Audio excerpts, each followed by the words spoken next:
สู้ส่วนจัดตั้งปฏิบัติหน้าที่ของผู้สมัครใหญ่ครั้งที่11ของพรรคและแผนพัฒนาเศรษฐกิจสังคม5 ปีสมาชิกพรรคพลังงานอมคางแขวงพงศลีรับฟังการเผยแพร่เอกสารศึกษาโครงการเมืองแนวคิดเพื่อดำเนินชีวิตการเมือง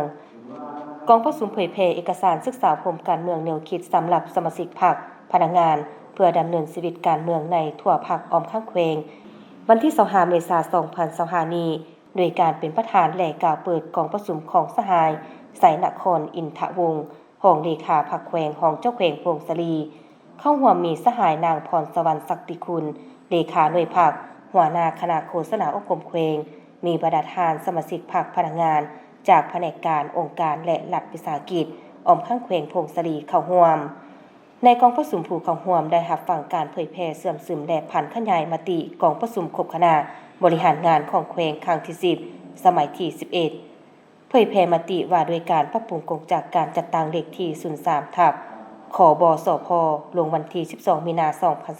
2025มติของศูนย์กลางพรรคมติของคณะพรรคองค์การปกครองแขวงฉบับเลขที่71ทับขพคลงวันที่25กุมภาพันธ์2025เผยแพร่เอกสารศึกษาผมการเมืองแนวคิดรวมมี3บทคือห้ำเหียนเอาแบบแผนวิธีเฮ็ดเวียกและคุณสมบัติศีลธรรมปฏิบัติของประธานไกรสอนพรหมิหาร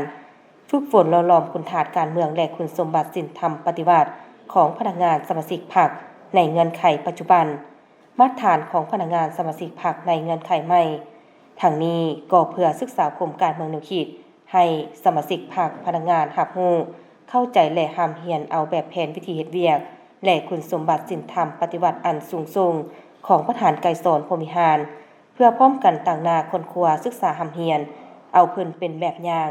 เพื่อฝึกฝนหล่อหลอมตนเองให้กลายเป็นพนักงานสมาชิกพรรคผู้ดีเด่นมีคุณธาตุการเมืองคุณสมบัติศีลธรรมปฏิบัติที่นักแน่น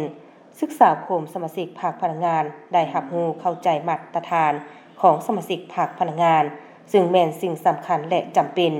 พร้อมทั้งแม่นปัจจัยพื้นฐานให้แก่การเลือกเฟ้นเอาพนักงานสมาชิกพรรคเข้าในการซับซ้อนจัดวางก่อสร้างบำรุงและทั้งเป็นบอนอิงให้พนักงานสมาชิกพรรคได้ฝึกฝนหล่อหลอมตนเองด้านคุณธาตุการเมืองคุณสมบัติศีลธรรมปฏิบัติเพื่อก้าวขึ้นเป็นพนักงานสมาชิกพรรคที่มีคุณภาพเพื่อเป็นการปลุกระดมขบวนการของทั่วภาคทั่วรัฐและทั่วปวงชนลาวทั้งชาติในการบุกเบิกสู่ชนจัดตั้งปฏิบัติมติกองประชุมใหญ่ครั้งที่11ของพรรคแผนพัฒนาเศรษฐกิจสังคม5ปีแห่งชาติครั้งที่9และ2วาระแห่งชาติเพื่อดำเนินชีวิตการเมืองในทั่วภาคแต่สิ่งเดียวที่ยอมรับได้เปลี่ยนเนาะมายกตัวอย่างพฤติกรรมตัวจริง